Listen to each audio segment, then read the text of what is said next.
Jesus, our example, part 2.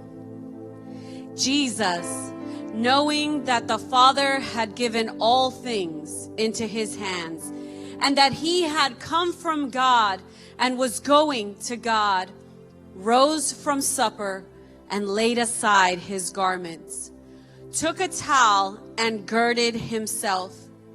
After that, he poured water into a basin and began to wash the disciples' feet, and to wipe them with the towel with which he was girded.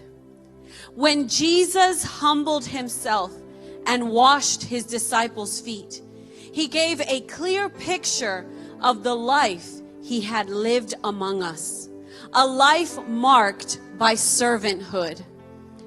Just like he modeled humility, he modeled servanthood.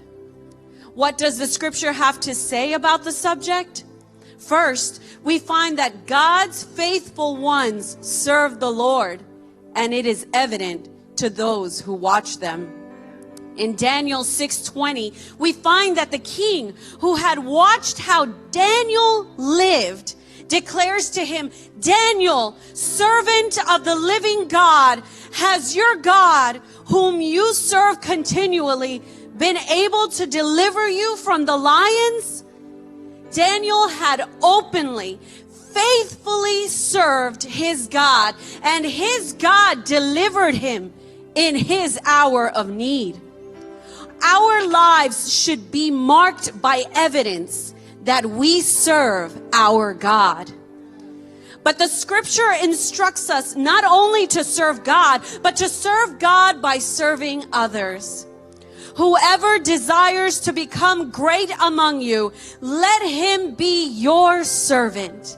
Just as the Son of Man did not come to be served, but to serve, and to give his life a ransom for many.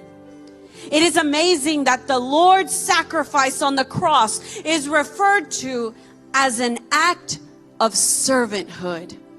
He laid down his life for the sake of others, and thus should we also do. We lay down our lives by preferring others as the scripture commands. Be kindly affectionate to one another with brotherly love, in honor, giving preference to one another, not lagging in diligence, fervent in spirit, serving the Lord. The key to servanthood is to be fervent in spirit, serving the Lord. Fervent is from the Latin fervere, which means to boil. Rather than being cool or lukewarm, we are to be driven and passionate about preferring one another, knowing that our service is to the Lord.